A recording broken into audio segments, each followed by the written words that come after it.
I'm very honored to introduce Catherine and Erik Pema Kunsang. Erik and Catherine, both of them, who actually do not need any introduction, but for sake of it, Erik Pema Kunsang is a Dharma teacher, co-founder of RYI and Publications, and a translator of numerous sacred years. And Erik will be interviewed by our Professor Catherine Dalton, who is also a textual translator and oral interpreter. Basically, today we will explore Erik Pema Kunsang's experience as one of the early translators of Tibetan Buddhist teaching, the role translation plays in transmission of the Buddhist teaching to the West, translation as a form of Buddhist practice, and Erik's personal advice for Buddhist translators. Now I pass on the mic to Catherine and Erik. Thank you so much for coming. Thanks, Lakshmi. Erik, it's such a pleasure actually to be here, wherever this is, cyberspace, with you today. I think for many of the people who are here in this group, like for me, your Dharma translation has been such a big part of our personal relationships with our teachers and with Buddhist texts for many years. I know that for myself, the very first time I heard Chökyi Nyima Rinpoche teach, you were translating. And that was also the case most of the time for many, many years after that. And also your textual translations have been part of my personal Dharma study and my personal Dharma practice from the very beginning up to and including my most recent practice session. So for me, you've also, in addition, been such an important model for my own translation work. So I'm really happy actually to have the opportunity here with Rangjung Yeshe Institute to make this space for you to share some of your experience and your advice today with our community, which I believe includes a number of translators as well as a number of aspiring translators. The first thing that I wanted to ask you about is your early experience as a Dharma translator. You're one of the earlier translators bringing Tibetan Buddhist teachings to a Western audience. And I think now the way that translators train is probably quite different than what you went through in that initial training and beginning to be a translator. Now we have all of these electronic dictionaries like the one that you made and translator training programs, for example. And I just wonder if you could share a little bit with us about your early experience as a Dharma translator, and in particular, any advice you have about how that experience and what you learned during that experience might be of particular benefit to younger translators who have different experiences learning. Many years have gone by, and the world has changed so much. In those days, there was no internet, nobody had computers, handphones, there was no fax even, and everyone took notes. There was paper and pen. In the beginning, I even had a fountain pen, and it was a mess. And when we needed a text to work on for our own practice or for translating, we needed to copy it by hand. Think about that. No photocopy machines in those days. And my own personal practice text, all of them I copied by hand, except if they were already in print from wood blocks. So it sounds like I'm from the previous century. And as a matter of fact, I am from the former century. And therefore, it makes me really jealous at you guys who can just access the entire Tripitaka and all the tantras and commentaries like on your own hard disk so easily. So what is necessary now is not to imitate what I did and what people at that time did, because it would be like moving back into the Stone Age, and that's unnecessary. Instead, it is much more important to step up and make whatever we did much better quality, and much more heart in it, rather than volumes and volumes. put more emphasis on quality rather than quantity. We tried to do that in those days also. And I learned Tibetan from Tulku Urgyen in Darjeeling, and from Professor Norbo in Darjeeling also. But my main guide has been Chökyi Nyima Rinpoche, who has told the do's and don'ts of both oral translation and written translation. And with Tulku Urgyen, I was able to ask every single word, because the dictionary that was available in those days by Sarah Chandra Das, a British intelligence officer who was sent to Tibet in order to collect the words in the Tibetan language. And in his whole dictionary, there are maybe 3 Buddhist words. So it was almost useless for translating sutras, and especially sadhanas. It was hopeless. So rather than depending upon dictionaries, I would start from the beginning again. Chökyi Nyima Rinpoche, he asked me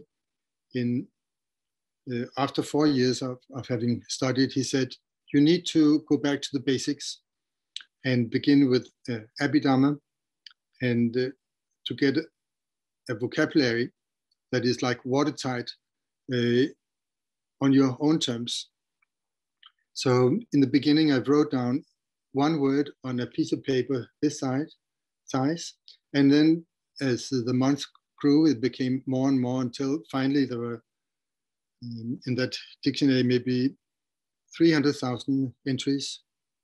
And if I had to do that today, I would think that would be an insane task to do, totally insane. But now, as the head of the Sadhana Foundation, he hosted the whole thing online. So for all of you who are interested, you can access it there. The version of my dictionary that is available in various programs, that is 10 years older. So I would request all of you who are interested to join the Rangjung Yeshe dictionary project online, because you can all participate and add your own vocabularies to it so it can continue to grow. And as a matter of fact, I would like to donate the whole thing to Rangjung Yeshe Institute, Catherine and the others. You're welcome to have all of it and use it to make even better. Erik, that's so generous. It's already available for free. I know, but still. But it will make me happy if people continue to expand it. And it's very useful. It's been, I think, last time I looked, maybe 50 million times it has been accessed. And so that's a very nice thing to have. And that's one thing. The other part of your question, what we did in those days, was to receive teachings in Tibetan. And some of the teachers, they would speak Tibetan, and those who understood Tibetan, they could receive the teaching. If you didn't, you couldn't. For example, Chantable Rinpoche, Heidi, he would not teach to anyone unless they knew Tibetan. He said, so go away, come back when you know Tibetan. And to come to Nepal for maybe a few months and then have to go back, that would be like impossible. Then you have to come back again and again. Or throw your passport away and just stay there. That was another method. These days, it's very different. Due to the kindness of Chökyi Nyima Rinpoche, then people who study at the institute, they can get visas to stay in Nepal continuously. It wasn't like that before. I had only 1 month visa at a time for maybe 20 years. 1 month at a time, it had to be renewed. And we never knew whether we could be there the next month. So in the beginning, I learned Tibetan 10 words a day, or maybe more. And then the next day, another 10. And I had my little list I had to go through, and in the chai shop, I'd look at it, learn it by heart, and then the next day. When Mingyu Rinpoche learned English, he did the same technique, 10 words a day. And then one day he asked me, do you want me to repeat them from the bottom or from the above? So rather than just memorize them, he visualized them. He learned English very fast. So the key here is tenacity. You have to persevere. Once you start Tibetan studies, you just continue. That's a key. In short, the 2 steps: begin and continue. But there's something much more important, and that is the attitude.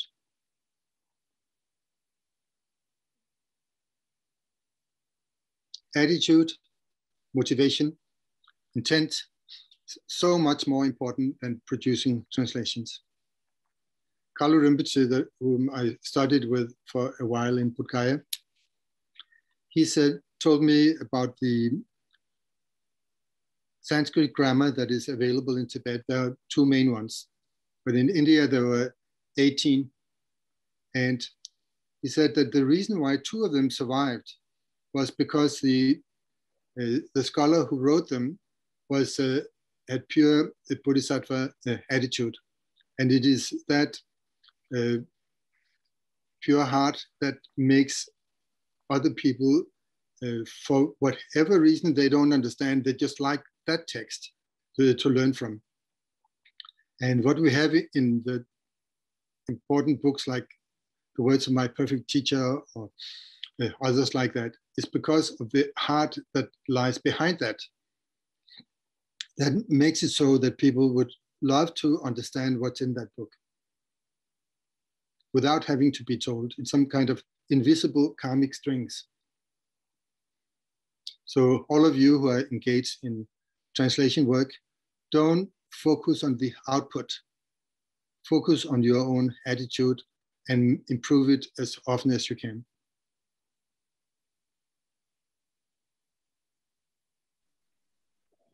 Erik, that also actually leads into one of the other things that I wanted to ask you a little bit about, which is that, over the past years, on the occasions when I've had the opportunity to ask you for advice about Dharma translation, I think when I think back on it, I feel like most of the advice about translation that I've received from you has been more related to Dharma practice than to anything technical about the techniques of translation.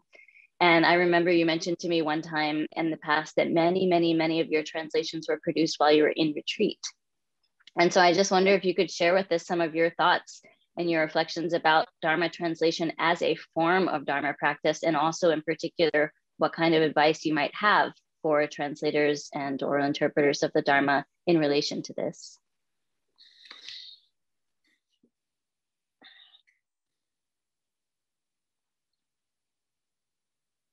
I don't want to sound like I'm bragging or boasting here, but I think it's a very important point is that you try to be what you are translating, rather than to speak about it in third person, as if the Dharma is somebody else that you're describing from afar. Rather, first try to embody the meaning of what is in the text, and then you can just speak it. In a more practical sense, you need to know all the words before you translate, rather than you begin a sentence and then you need to look it up or ask somebody. It gets broken. First, learn the whole thing, not just once, but many times. And then when you translate, it's just like opening up for a bucket of water with a tap in the bottom, and it just comes out almost effortlessly. And that is the retreat situation is the best for that, because then you are undisturbed by talk and TV and radio. You do your practice, and then between sessions, you can just pour it out. And then later, when you're with others, then you can go through the editing and typesetting process. So I feel that retreat practice and if that's not possible, practice is more important than translation. Then translation becomes an expression of your practice, rather than you practice in the morning and then you have no time for practice because you have to translate. It becomes two different things. That's the wrong approach.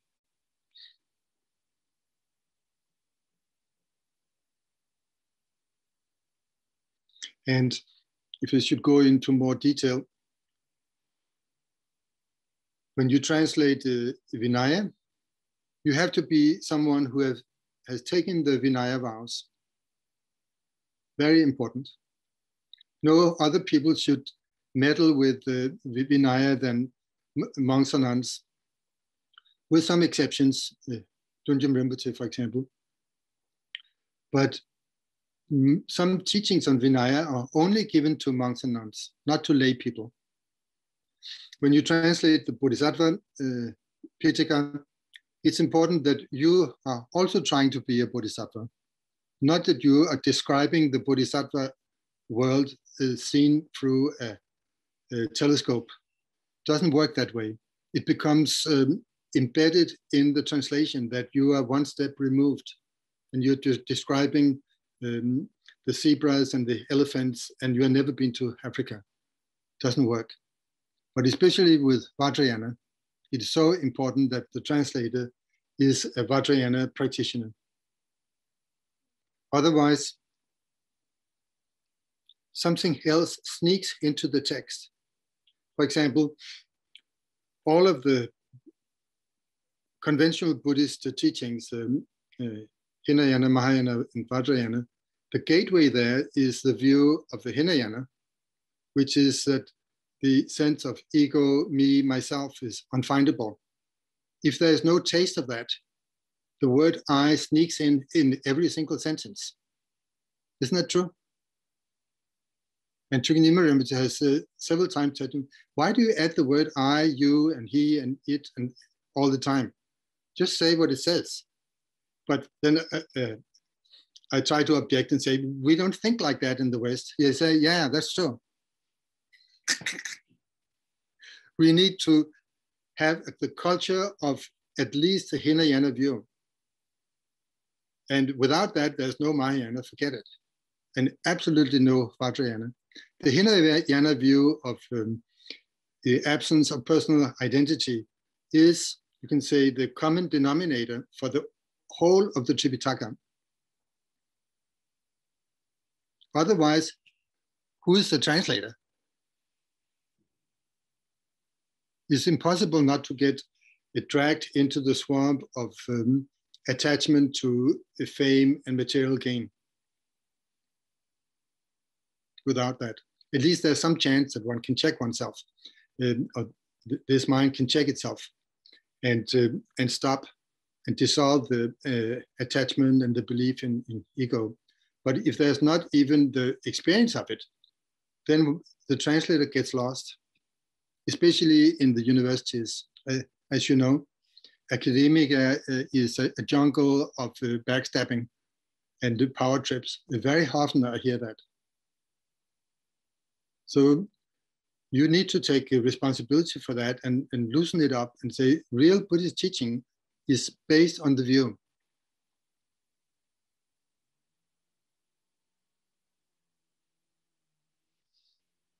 Not trying to brag or boast at anything. I haven't realized it, but I'm glimpsing it a little bit once in a while.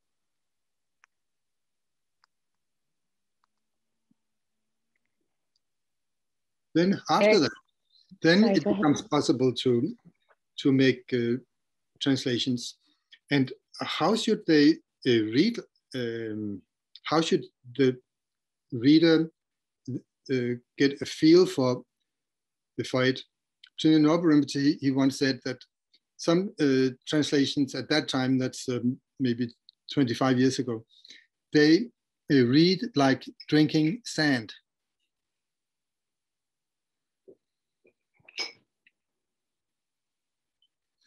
Did you get that? It's like drinking sand. Sand. Seems like something to avoid. Yeah.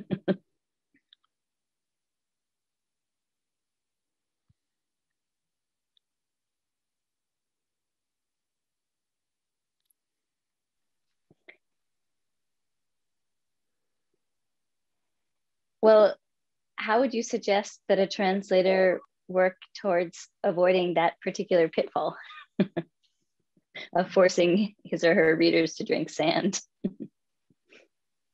Take it easy. Don't publish anything for the first 10 years. I would suggest that. Just learn the skill really well. And then there is no rush. It's not like in the university where you have to publish your PhD immediately. Otherwise you don't get your degree. The purpose here is to help people. It's not to raise up oneself. That has never been the purpose. So what helps people the most? In one word, kindness. You can get the almost the smell of kindness from a book if the translator, and there are many like that now, when you open it, you can feel that there's devotion, respect, and especially kindness for what? For the reader. And it's exactly the same in all India. The first thing a Pandita would reflect on is, who is the audience? Not just what do I understand and how do I make this fit and then out and then slap it together and publish it. No, first, who will understand this?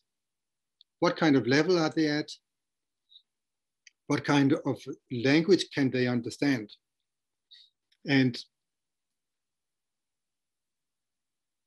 along with that, don't clutter the syntax with brackets, parentheses, footnotes, words added in Tibetan or Sanskrit, just for clarity. It makes for obscurity instead. Clean, beautiful prose should be like that. Clean, beautiful prose, not interpolated with all different ideas of one's own. But when it comes to poetry, it seems like many of my previous translations, and there is no difference between poetry and prose, or besides they're just hacked up into short, smaller pieces and waste more paper when it's printed. But otherwise, poetry is often not poetry. Some exceptions. And you need to do something about that. Lift the bar, make it better than in the past. Poetry should read like poetry, so that it is inspiring, it opens one's mind, and people can say, wow, you can say so short and so beautiful. Like really well-made food. You come back for more.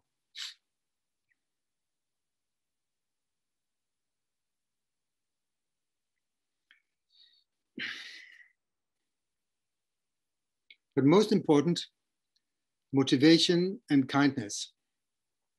And then as minimum for a translator, at least get the view of Hinayana into your system. Minimum. It's the absence of personal identity. Not as a realization, that's too much to ask, but at least as an experience that you can return back to as often as possible. There's nothing worse than an ego tripper translator. You shake the book and the ego trips makes a mess over the whole thing. I don't need to mention anyone we probably know, but it's so important. The Buddha's teaching should be something very, very beautiful and respectable. So that kind of appreciation is so important, not to want to make a mess out of it. And I'm probably one of the worst, but I did wait 10 years before publishing anything. Doesn't mean it was perfect at that time, but at least I waited and got to remove a lot of mistakes. Because once a book is printed, can't pull it back.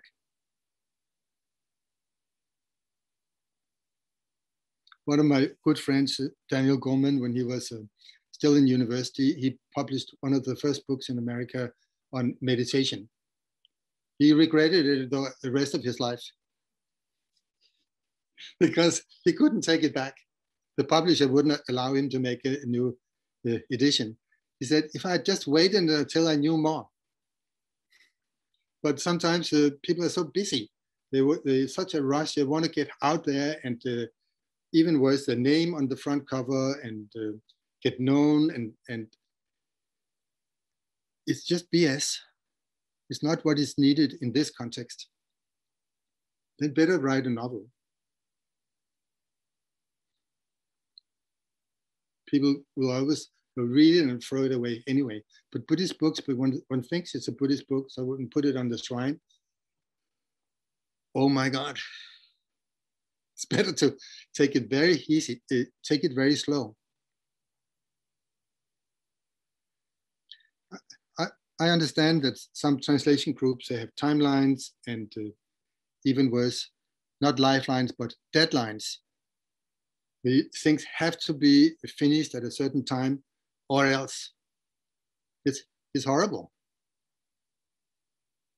It should be finished when it's finished. Not because it's the 1st of March.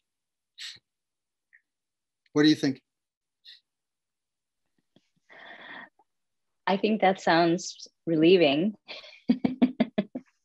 Yeah, no, it's definitely, I think with translation, it really does take its own time. So it's nice not to have to push.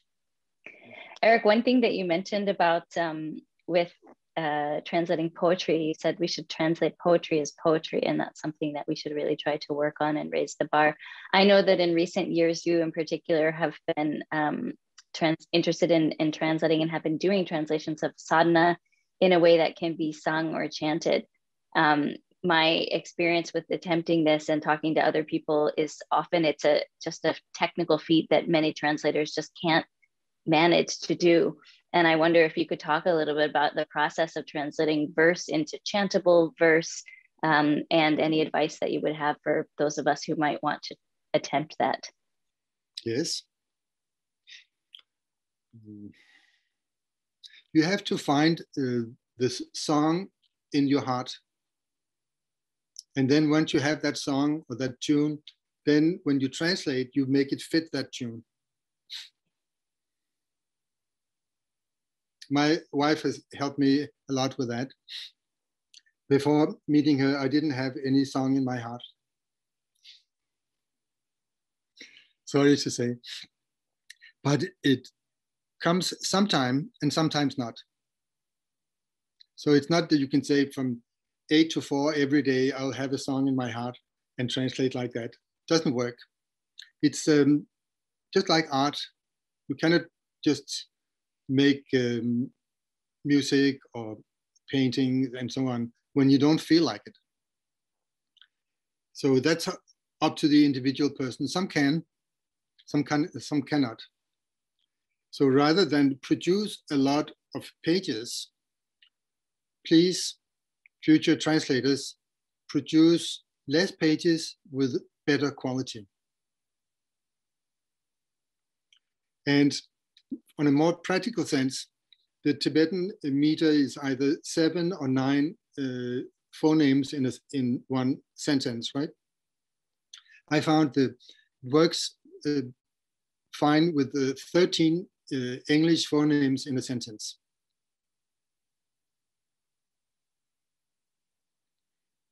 I can give you an example. My wife and I, we chant only in English and mostly in rhythm and meter.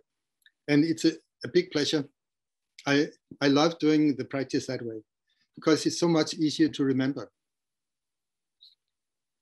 When just like songs you learned when you were a kid, you know them still because they had a rhythm and sometimes rhyme also, but at least the same meter.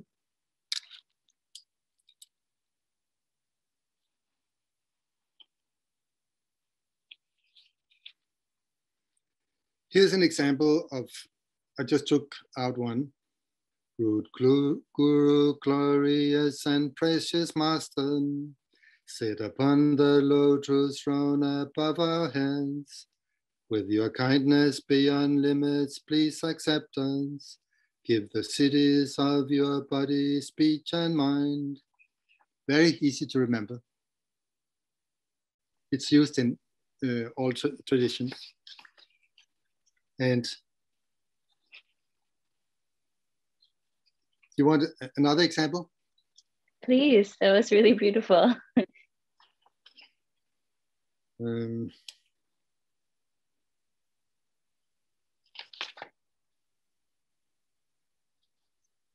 Better come with a good one. Oh yeah, the refuge and Bodhisattva vow. Namo, I and every sentient being equal to the sky. Take a source of refuge, all protection most sublime. Forming Bodhi mind resolve, aspiring and applied. We shall realize the triple Kaya Guru state. Pungri, and so on. I won't bother you with that. But it is possible. And you just have to put your mind into that attitude that today I'll try and make something very beautiful that at least one person in this mind would like to chant again and again. So that you and those who are closest to you, you test it out. Not just once, but a couple of 100 times until you find that both the meaning and the words are all included. So that it's not only the word translation, but also the meaning translation, and at best, both at the same time.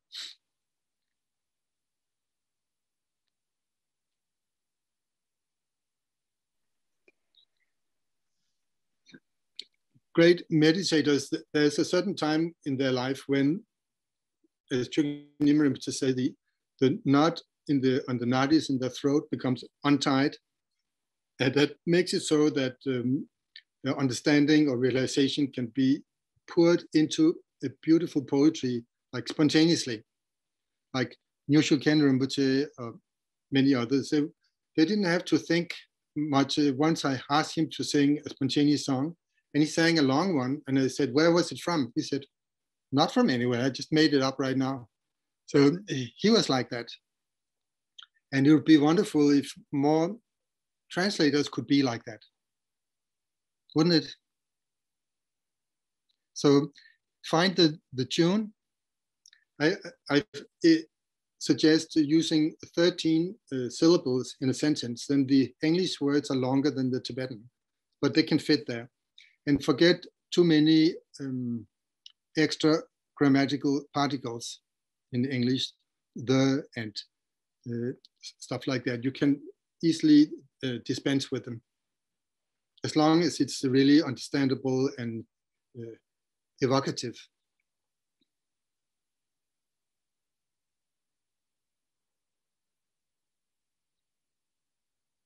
And then, of course, always begin translation work with refuge and Bodhisattva vow, but not just blabbering the words, but really making the strong wish that what I do here, may this mind truly understand it.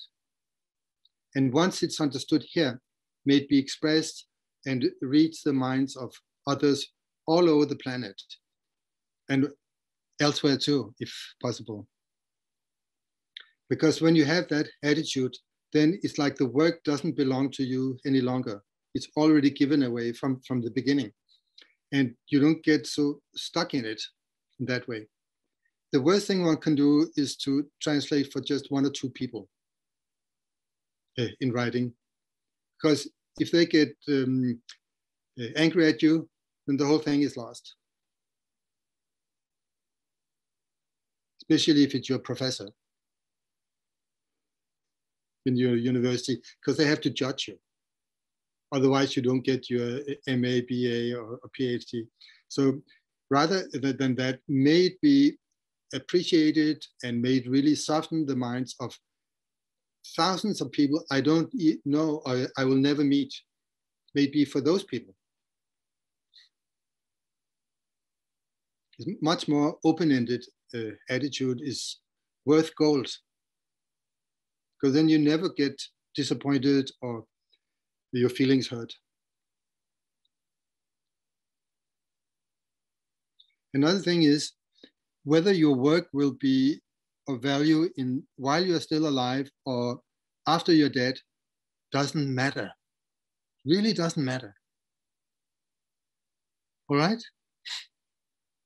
Many of the Tibetan masters like Tsile Natsarangdul, his works were not available while he was alive, only collected later. And especially the number of people who read his books is like right now, much more than in Tibet. And he's been dead for 400 or 500 years. Did he mind? Not at all.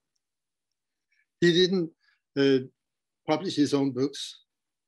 He wrote while he was in retreat and handed it out through a small window where he got his food in through, and wrote only in reply to somebody asking. And then afterwards, he didn't have a copy. He didn't have a vanity shelf of my works like that. I had that.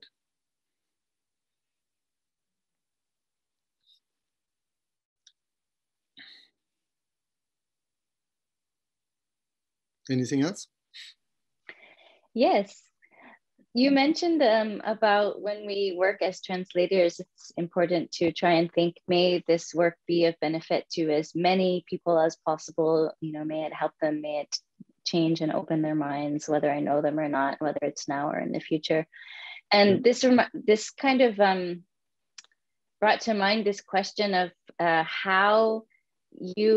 wonder how you see the way in which translation or translating Dharma teachings, how that's related to this process of actually the transmission of the Buddha Dharma to the West and actually all over the world. That's something that you've been watching for decades now and been part of for decades now. And so I just wonder what are your thoughts about the relationship of translation of the Dharma teachings, both textually and orally, to the transmission of the Dharma, and also actually if your experience as a Dharma translator, how that may have informed your experience as a Dharma teacher. Oh, it's totally interconnected. I don't see any difference between translating for people and giving teachings, because I don't try to make up anything of my own. In the beginning, when Chökyi Nyima Rinpoche asked me to teach, I often would look up to my above my right shoulder to see if he's still sitting there, just out of habit. So I would have the feeling that he's still watching or paying attention to whether I make mistakes or not. So that kind of discipline is very important. But without having looked at people's faces to see whether they understand or not, you don't really have a meter as to whether you make sense or not. So I would suggest that as often as possible, and whether you get a salary or not doesn't matter, do oral translations, offer your service, make yourself available, even for translating for a Tibetan doctor or anything. It's so valuable to have the routine of making sense. So another person, if you translate for a doctor, it's often a matter of life and death. So it's very important to get the meaning right. And you never get paid because the person is lying there sick and moaning. So also it really doesn't matter. It's not, that's not what gives the true joy. it is to be of assistance. That's where real satisfaction comes from. And for years, I've been doing that, looking at people, and then you can see whether they look like question marks or whether they look like exclamation marks. It's immediately visible. And when you use words that are ununderstandable, then you do it once and then you find some other word. Because why be such pedantic? One word in Tibetan has this word in English and no other word. That is to be too rigid. And that kind of work becomes like a dinosaur, it dies out. You don't even have to burn it, it just disappears, people throw them away. But then there are some books you see on people's bookshelves, they're still there after 30, 40, 50 years, because they were made with pure heart and they continue to give benefit, whether they're translation or written lectures, or doesn't matter, they can still bring benefit for maybe hundreds of years.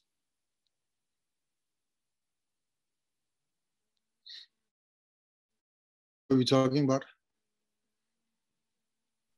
We were talking about the transmission of the Dharma to the West and the role of translation in relation to that. Whether it's translation or whether it's a Dharma mind speaking to other minds, and honesty and sincerity is the most important. You share what you understand. Simple as that. With good intention, with kindness. Animals like kind people. And people like kind people. Isn't that true? Kindness is so important. With the balance, with the view, of course.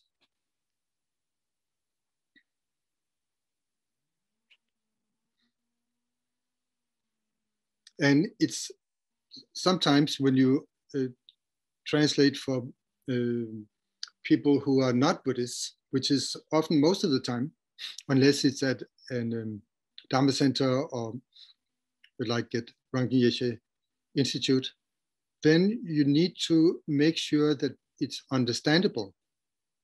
Otherwise, you're doing a disservice to the Dharma, scaring away people because they can't understand. It sounds like very interesting, but not for me. And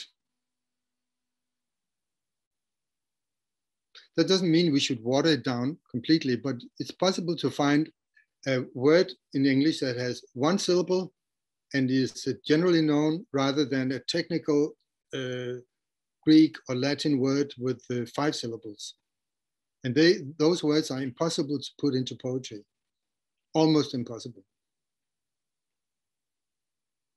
And sometimes very hard to pronounce also.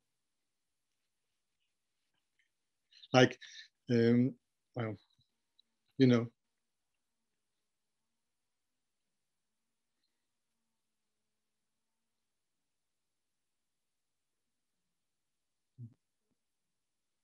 Oh yeah, I could tell you a little bit about a program that I'm hosting in Denmark with some friends.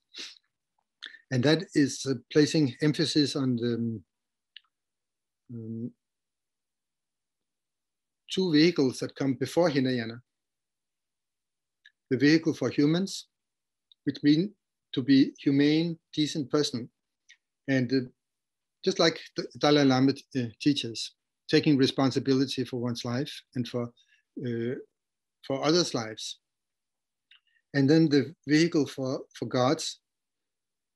God's here means your divine something here. And then how to access that in nowness.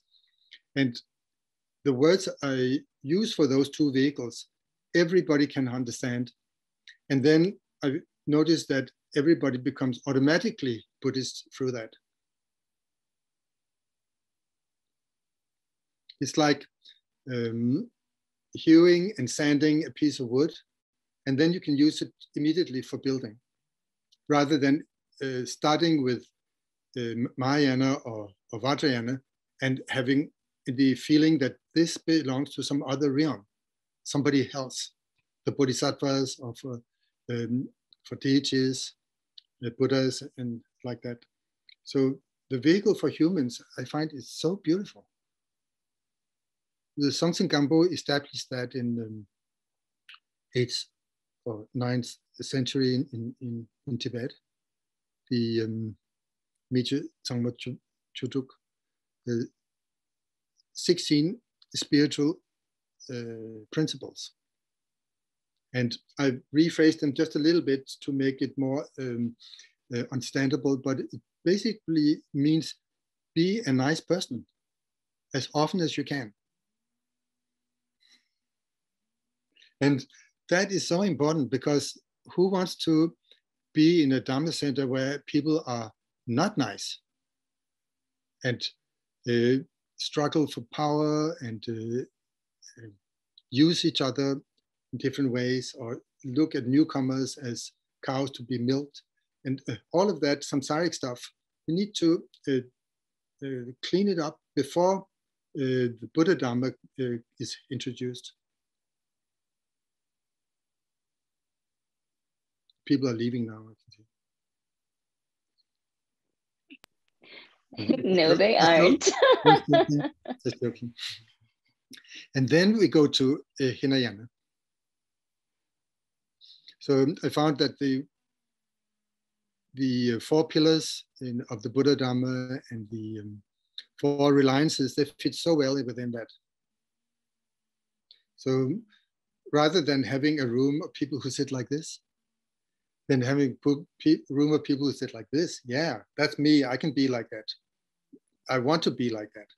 That is important for establishing the Dharma in our parts of the world.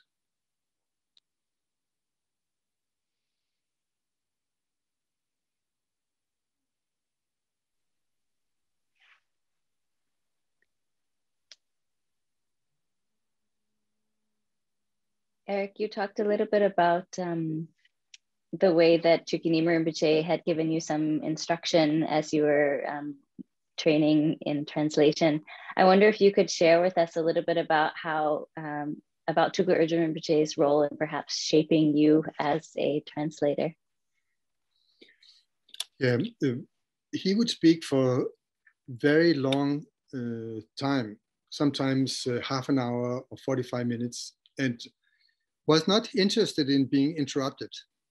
And Chökyi Nyima Rinpoche is very much like that also. I know that you have developed the same ability of listening undistractedly. And so you understand what I'm talking about. The secret there is simply to listen undistractedly. Tulku Urgyen, once he broke in while I was listening, and he said, "Kuntak mache," just two words. Don't make a lot of ideas. And I just froze there because while he was talking, I was trying to formulate how to say it in English, and forget that. And also, I couldn't take notes because I couldn't read them afterwards. So I found out the best way was to simply settle deeply and completely, just settle with a listening attitude. And then afterward, it was like just playing it off from a tape recorder. I didn't have to think even. It would just come out like that. That is a skill that we can all train in. It's very important to be able to listen as an innocent child, like completely absorbed in hearing what is being said. Not being too clever or figuring it out or making ideas like that, but listening completely like an innocent child. That's for oral translation. And then for written translation, read it many, many times first, at least 10 times, so that it becomes absorbed into your system, not just mouthing it off like some Mönlams that people in the monasteries, they know, they can yap off a whole volume without even paying attention to what's being said. Chökyi Nyima Rinpoche said that they've developed this special skill of repeating long prayers and thinking about something totally different. And he felt sad about that. So he said, we're going to change that. Prayers or Mönlam, I translate them in English as decision wishes, because you're declaring something. And that cannot be unconscious, like just making sounds, because generally you're not declaring or deciding something. But it has to arise from your awake heart, like a conscious heart, that you really mean what you're saying. And try to do that with something you're about to translate. Read it loud, and many times, like at least 10 times. And then find out the few words that you don't know by now from somebody who is a competent in that, not just anyone. And once you're clear about the whole thing, then translate it, and you'll feel it's a huge pleasure to express what you already know. That is so important for written translations.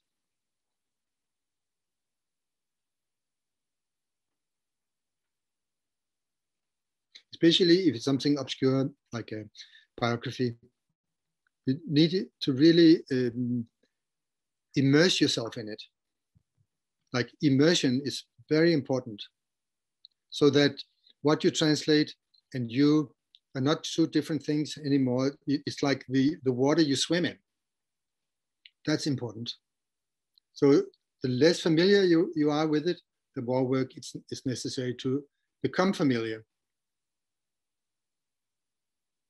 And I know that many of you are involved in the huge project of translating the 84,000 segments of the Dharma, the Tripitaka.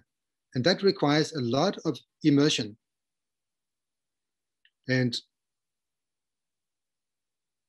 reading a lot of sutras, and not only those you're about to translate, but reading the other ones too, and the other people's translations.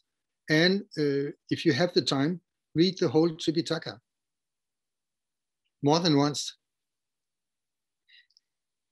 Read the White Lotus commentary on the Buddha Shakyamuni Sadhana many times, Catherine. So you become it becomes your environment, the place you live.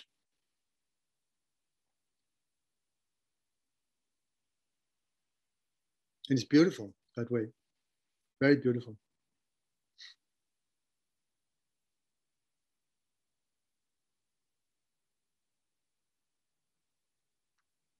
Becomes easier and easier in these days.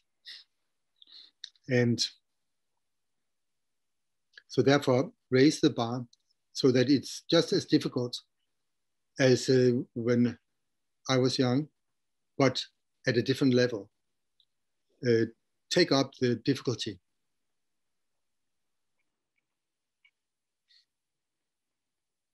Make clean translations. And if they're necessary to have notes, write them woven into an introduction or in the back, even in the back, even better. Tibetan books don't have introductions so much.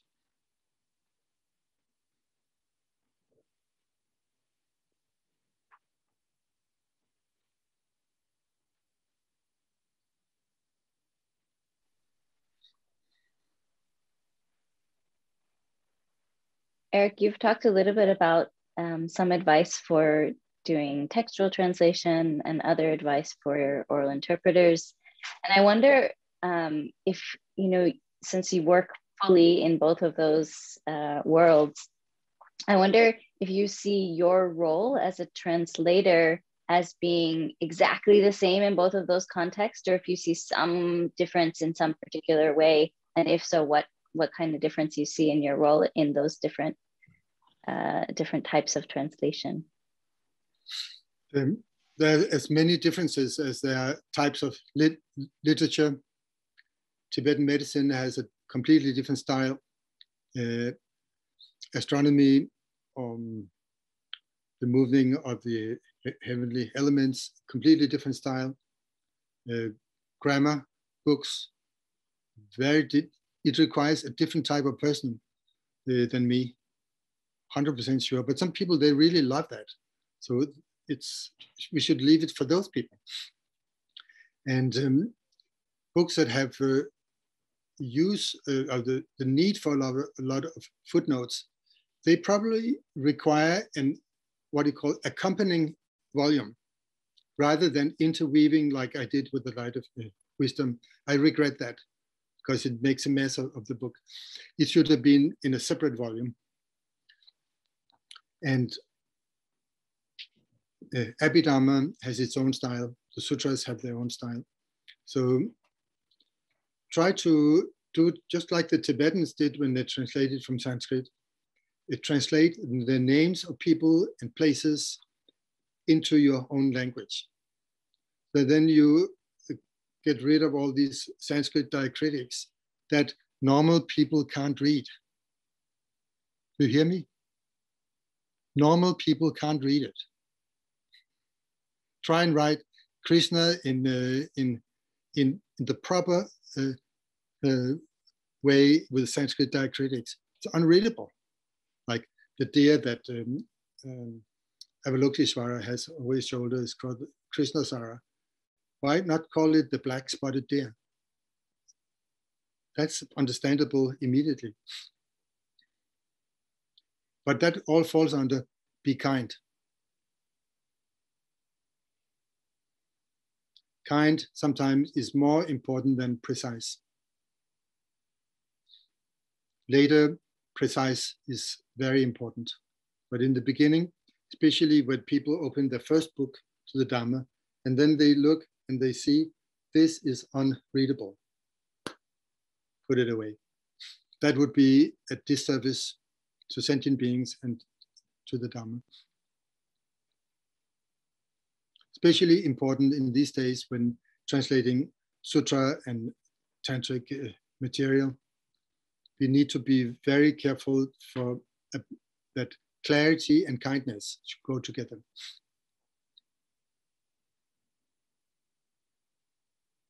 That's easy enough for me to say.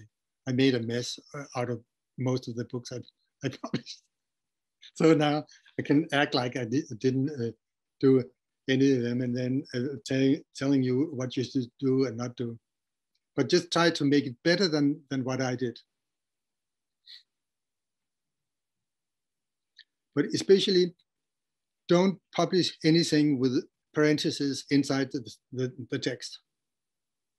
Unless the Tibetan work has parentheses. Don't use too many quotation marks. Don't use bold italics too much. And definitely no footnotes. Just like Times and Newsweek, they never do stuff like that. Just clean text, uncluttered. I would for sure be thrown out of any university, but I'm not worried these days. I'm old.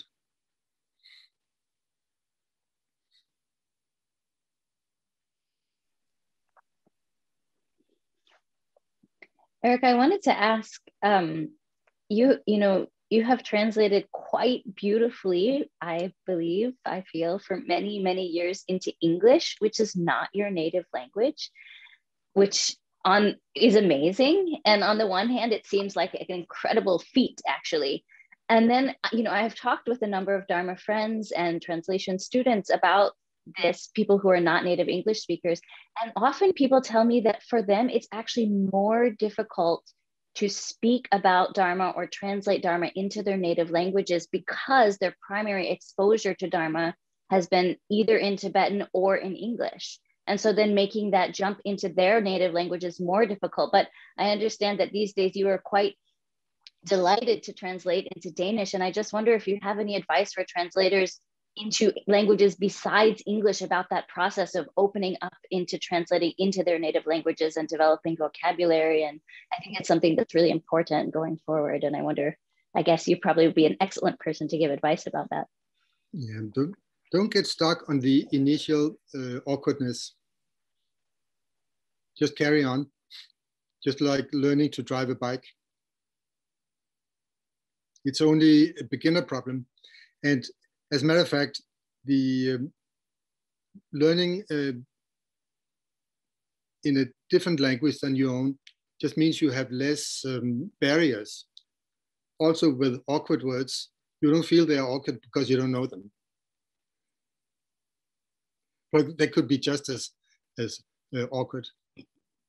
Like, I don't want to give examples.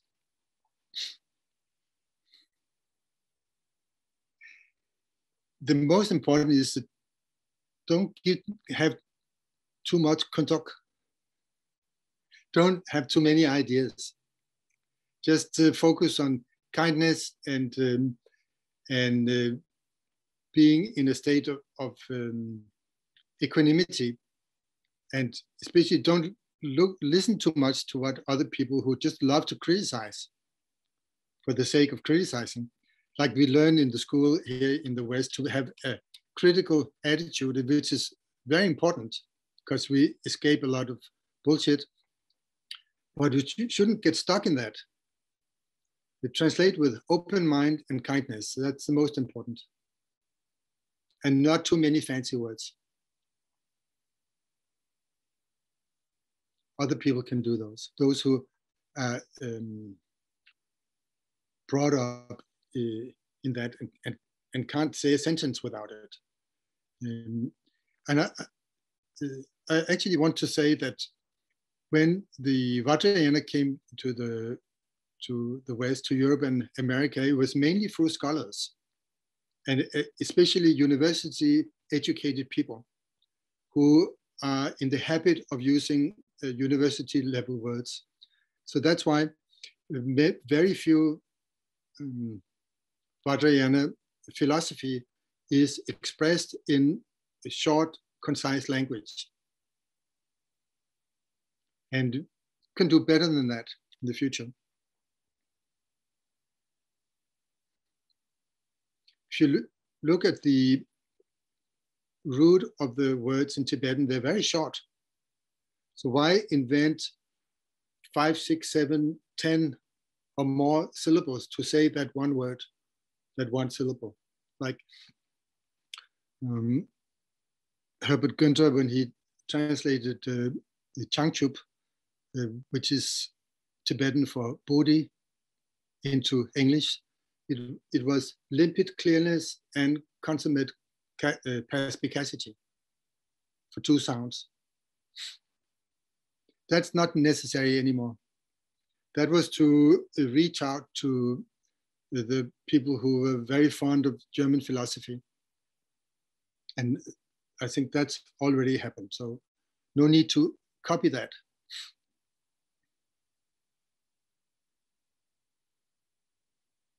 Find the root of the words and express it in very simple language.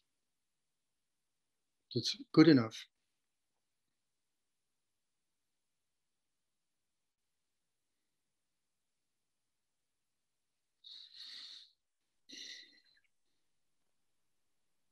But attitude is the most important.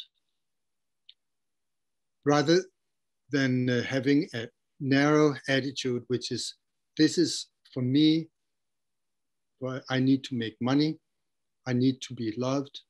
It's a very narrow attitude and very limited also.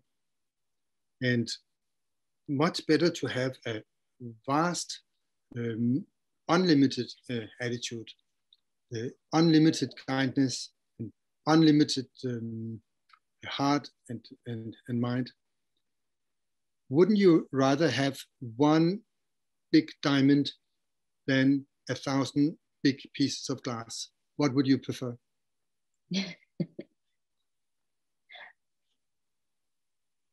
I'll go for the diamond. Exactly.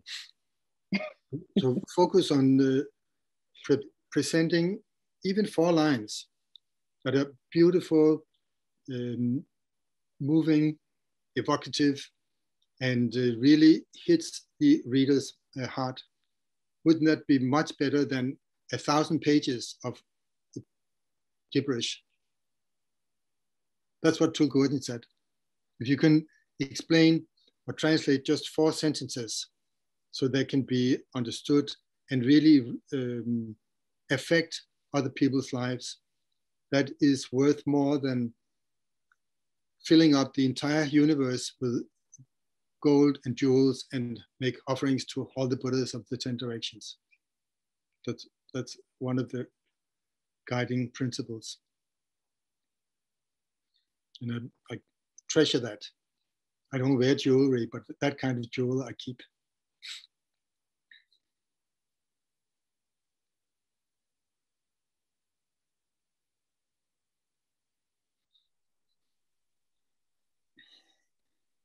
Chökyi Rinpoche, he said, translate all the short sadhanas in the Choling Tassa. I haven't been able to do that, but I think it should be done. But I have the feeling Pacha Rinpoche is taking care of that. Isn't that true? I've also given everything I had in the past to that, I've given to that group.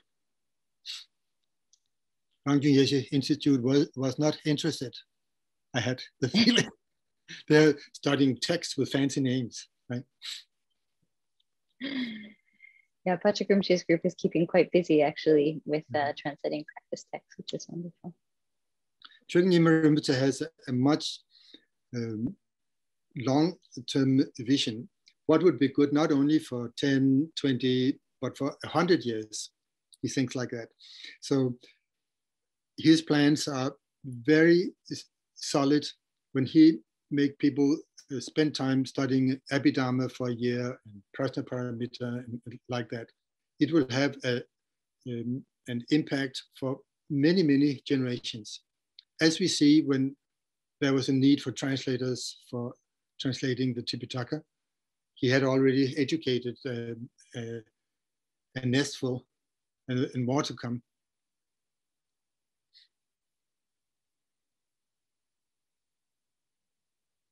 Isn't that true? What's your name? Yes, yeah. He has created quite a nest of translators. Yeah, and spilling out like an anthill. Yeah, it's quite a feat actually. And starting other places as well, like in California, right? Those places. And we plan to have a group in Denmark also at some point. That's wonderful. We will have the best possible guidance. So that seems like an excellent place for it. Chökyi Nyima Rinpoche was our main guide for Rangjung Yeshe Institute and its satellites. He always used the word scholar practitioners. It means practitioners who are also learned. But if not learned, at least practitioners. Not just scholars. Mm-hmm.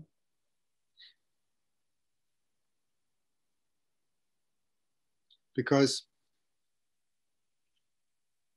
I think he has a feeling that information gathering will not get us through the barrow. It's not true. But sincerity will.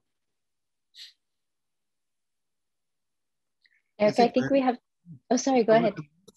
Have you covered the most? Well, I was just going to say, it seems like we have just a little bit of time left, and I wanted to, if possible, open the floor up for questions from some other folks, if that's okay with you. Yes. So if people want to ask a question, I think maybe probably the most effective way would be just to type it into the chat, and then I will maybe just deliver them auditorily to the group and to Erik. Right, Erik, I have already a list of questions waiting. Yes. We don't have a whole lot of time, but maybe I'll at least put together a few of them. There's two that were related that I'm going to try and put together into one, which is one person is wondering if you could give some advice to translators who are translating from English into other languages, but without knowing Tibetan. And someone else is asking whether you think it is necessary for those kind of translators to know some basic Tibetan in order to translate the Dharma from English into, for example, Portuguese, or is that not necessary? The more important is to be familiar with the subject matter, so that you don't have to guess. Are we talking about Amitabha being red or blue, for example? You have to already know these things, so that most common mistakes don't come in. Be familiar with the topic.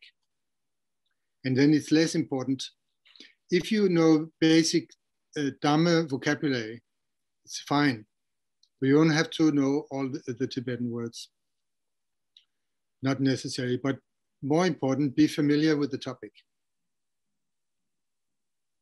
In the dictionary I mentioned earlier, Chantadas, the word sangtal was translated as copper dust. Yeah. Where the real meaning is the transparent quality of mind. So he was not familiar with the topic. No. Yeah. Well, also related to that, one person is asking that they said, I understand that the meaning of words may depend on the tradition or the school or the yana. And so what are the implications of that for translators? So how do we have to fully immerse ourselves in the particular context of the tradition or the aspect of that tradition that we're translating, or how should we approach that? 100%. You need to be familiar with the topic. And especially in the inner Vajrayana, there are many words are used in different contexts, the same word, but with completely different meaning, like Yeshe or Sherab or Rigpa. They mean something totally different in different contexts.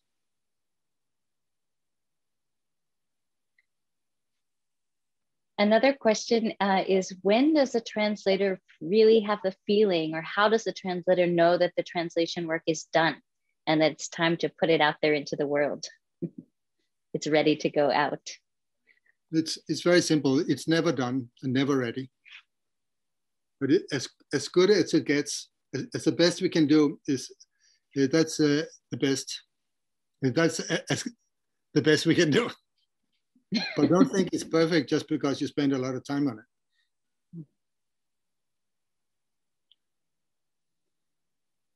And in terms of texts, Erik, what are the most important texts for us to work on translating at this point?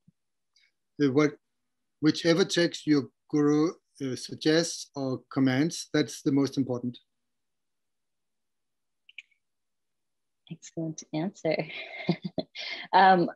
One person says, I'm always afraid when translating from English to French.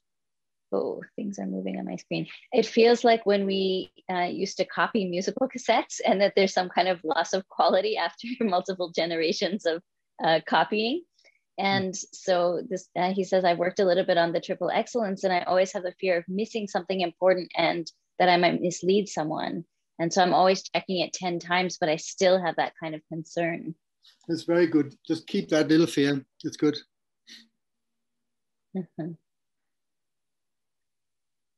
Another question. Don't be too self-confident in the beginning. Maybe after 50 years, you can leave that fear because you're close to death. But keep a little fear, it's okay. Erik, there's a question about how long you studied Tibetan or have studied Tibetan. I began when I was 19, and now I'm 66, and I'm not perfect in Tibetan. That's a tall order for all of us who are still continuing to learn. People who learn these days can learn Tibetan much more easy than me. Another person is asking, actually, how should I start? And is it necessary to get a degree in Buddhist studies, or studying Buddhism, or not necessary? Well, since this is a forum for Rangjung Yeshe Institute where you get degrees, so I can teach you a little bit.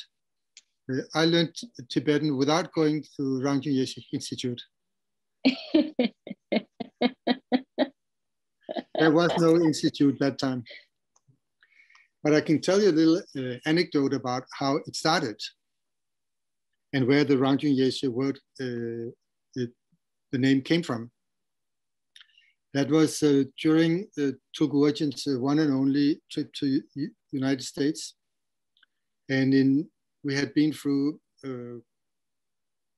Colorado and arrived in California for the fourth time, went many places.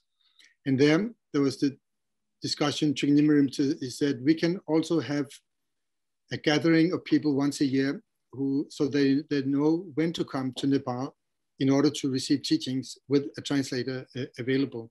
Before that, there wasn't something like that. So he said, let's ask my father for an auspicious name. And then we went into the room where Tulku Urgyen just sat there doing nothing. And we asked him, and then he gave, the first name he gave was Rangjung Yeshe. And then he gave about 12 others for other projects in the future. I still have that paper. But Chökyi Nyima Rinpoche, he took the first one, that's the best, he said, because it's the key to all the inner tantras. It's the key to Mahayoga, Anuyoga, Hatha Yoga. There is no inner tantras without going through the gateway of Rangjung Yeshe in the meaning of the word. And that's very important. If somebody at some point study the Kapke, there are actually 9 deities, but in Mipam Rinpoche, he says in order to understand the Kapke, you have to go through the center, and the entrance door to that is Rangjung Yeshe, the nature of mind that is available in anyone, in the center of our heart. And then when it began in 1981, there were, I think, 27 participants. The first yearly seminar, and 10 days, Chökyi Nyima Rinpoche taught in the monastery in Bodhanat.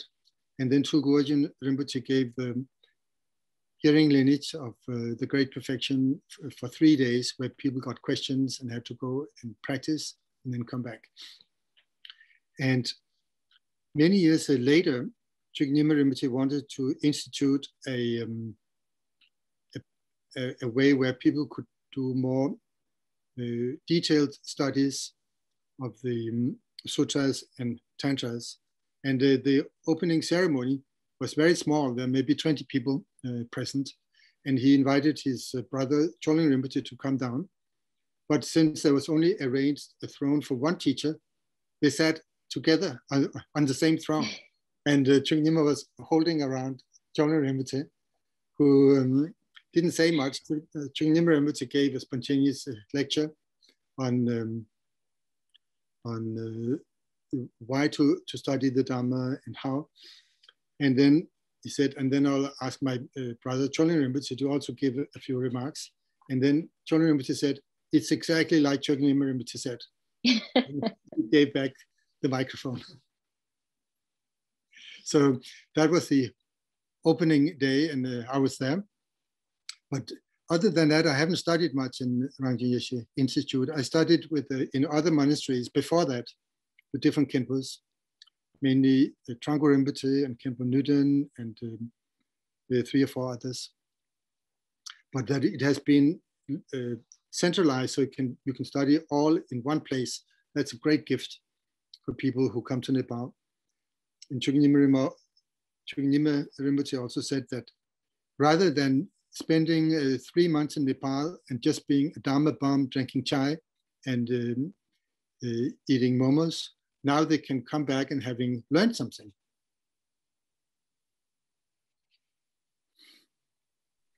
So, what did you actually ask? Oh, now I've forgotten because I was reading. Someone was asking about whether it's necessary to get a degree. And No, then, yeah. But at the same time, for some people, yes, it is. Mm-hmm. So it's not a yes or no answer. For some people, it's very important. Erik, thank you so much. That's been, this has just been such a joy and a pleasure, you know, for me personally, actually having the opportunity to learn more from you. And I'm so happy that the current situation in our world, at least, has made it such that things are all happening online. So many people all over the world have been able to have this opportunity to receive this advice and wisdom and guidance from you. So thank you so much. I'm really very, very grateful. And I hope to see you. I hope I can see you in person sometime soon. I think the last time was here in California, but hopefully, yes, sometime soon. Same to you. Yeah, please take very good care and stay in good health and live a very long life and continue these amazing Dharma activities for the benefit of many beings. Same to all of you. I'd like to close with another piece of poetry that you probably know well, many of you. Sight, sounds, knowing, Deva, Mantra, Dharma, Kaya, realm, play of Kayas and the wisdoms boundlessly unfold. In this practice of great yoga, secret and profound, may everyone be just one taste into a sphere of mind. In every single lifetime, may we never be apart from authentic teachers, Dharma splendor to enjoy, completing all the virtues of the Bhumis and the path. May we swiftly all attain the Vajradhara state.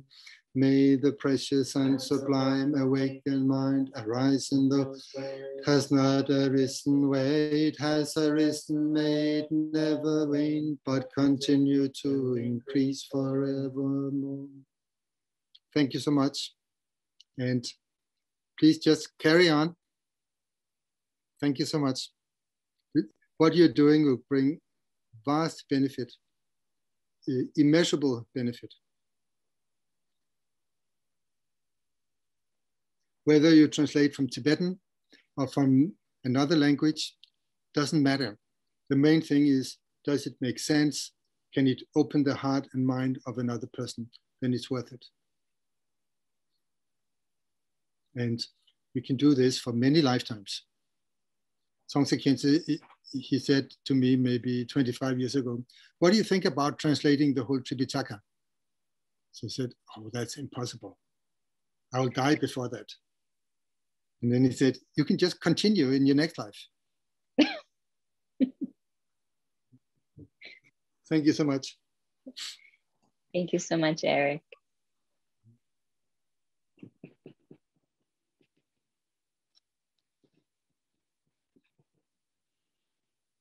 Can you see hvem der ellers er på? You can unmute everybody.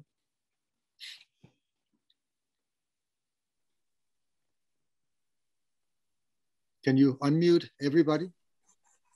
Yes. Thank you, Erik. Thank you, Erik.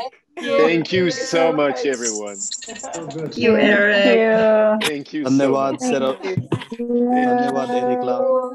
Thank you.